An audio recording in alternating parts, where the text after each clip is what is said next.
أفضل مسلسلات المخابرات المصرية على الإطلاق. لو مهتم بأعمال الإثارة والتشويق اللي بتجمع ما بين البطولات الحقيقية والقصص اللي هزت العالم، يبقى الفيديو ده معمول ليك. في فيديو النهاردة هستعرض ليكم أفضل المسلسلات اللي سلطت الضوء على البطولات المخابرات العامة المصرية.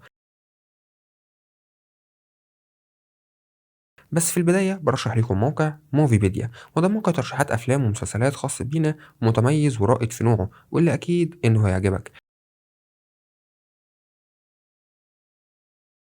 وما تنساش برضو تصلي على النبي وتدعي لإخواتنا بالنصر والثبات، لأن المحنة لسه مستمرة. ويلا بينا نبدأ قيمتنا.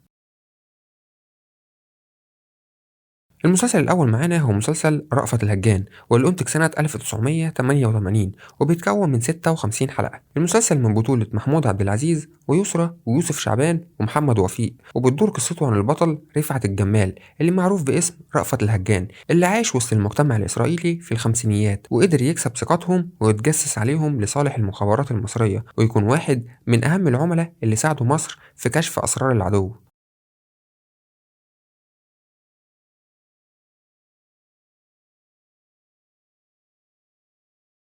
ورقم اتنين معانا هو مسلسل دموع في عيون وقحة، واللي أنتج سنة 1980 وبيتكون من 14 حلقة. بيقوم ببطولة المسلسل عادل إمام وصلاح قابيل ومصطفى فهمي ومعالي زايد ومشيرة إسماعيل، وبتدور القصة حوالين أحمد الهوان اللي معروف بجمعة الشوان، اللي لعب دور العميل المزدوج بذكاء، وكان بينقل معلومات للموساد بعضها صحيح وبعضها مزيف، وفضل يخدعهم لصالح المخابرات المصرية لمدة 6 سنين.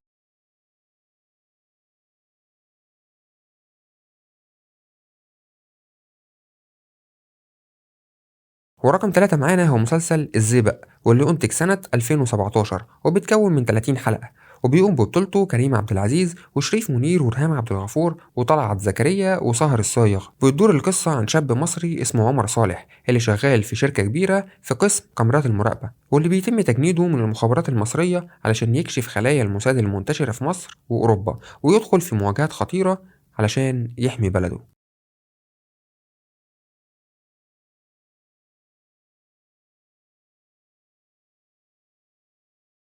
ورقم 4 معانا هو مسلسل السقوط في بئر السبع، واللي أنتج سنة 1995 وبيتكون المسلسل من 24 حلقة. المسلسل من بطولة سعيد صالح وإسعاد يونس وأبو بكر عزت وعبد الرحمن أبو زهرة ورشوان توفيق. وبنشوف من خلال المسلسل قصة زوج مصري ومراته بيتم تجنيدهم من المخابرات الإسرائيلية علشان يتجسسوا على مصر، ولكن الأحداث بتتقلب تماما وبيتغير حياتهم بشكل نهائي، وبنشوف مصيرهم في نهاية المسلسل.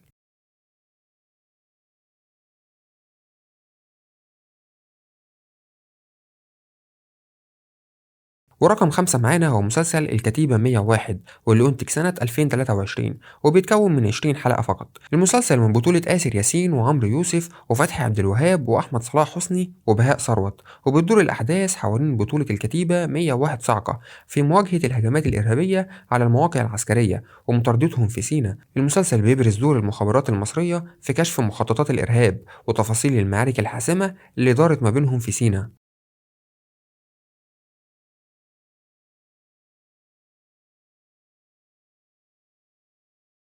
ورقم 6 معانا هو مسلسل الاختيار 2 رجال الظل، اللي أنتج سنة 2021 وبيتكون من 30 حلقة. المسلسل من بطولة كريم عبد العزيز وأحمد مكي وإنجي المقدم وبشرى وأسماء أبو اليزيد وإياد نصار. المسلسل بيحكي عن تضحيات رجال الشرطة والمخابرات المصرية بعد سقوط جماعة الإخوان في مصر سنة 2013، وبيسلط الضوء على أحداث فض اعتصام رابعة وأحداث كرداسة، وبيكشف الدور البطولي لجهاز المخابرات في حماية الوطن من المخاطر اللي كانت بتواجهه.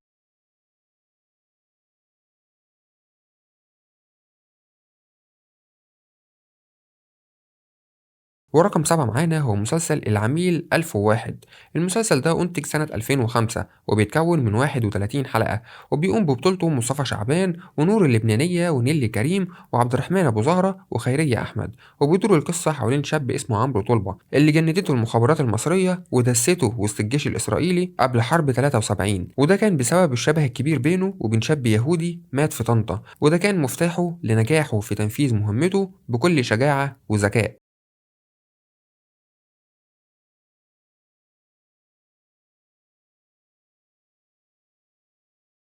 ورقم 8 معانا هو مسلسل هجمة مرتدة واللي أنتج سنة 2021 وبيتكون من 30 حلقة. المسلسل من بطولة أحمد عز وهند صبري وهشام سليم وصلاح عبد الله وماجدة زكي، وبيحكي المسلسل عن سيف ودينا اللي بيشتغلوا مع بعض للمخابرات المصرية في سلسلة عمليات سرية هدفها كشف مؤامرات الإرهاب الخطيرة، والمسلسل بيركز على جهودهم في إحباط مخطط تقسيم المنطقة العربية ومواجهة الإرهاب.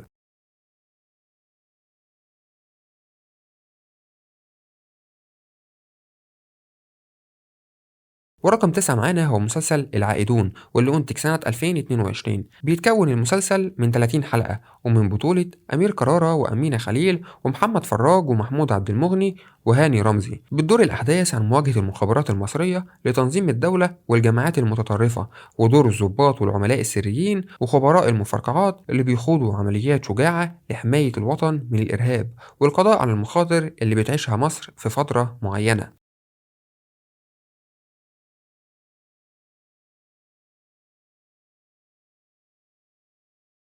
ورقم 10 معانا هو مسلسل حرب الجواسيس واللي أنتج سنة 2009. بيتكون المسلسل من 30 حلقة ومن بطولة هشام سليم ومنة شلبي وشريف سلامة وباسم يخور ورانيا يوسف وسامية فهمي. بتدور قصة المسلسل عن سامية فهمي الفتاة المصرية اللي حاول الموساد تجنيدها ولكنها خلفت توقعاتهم وبلغت المخابرات المصرية وقررت إن هي تشتغل معاهم ضد الموساد، وبدأت من هنا رحلة شجاعة في كشف خططهم وخداعهم لصالح وطنها.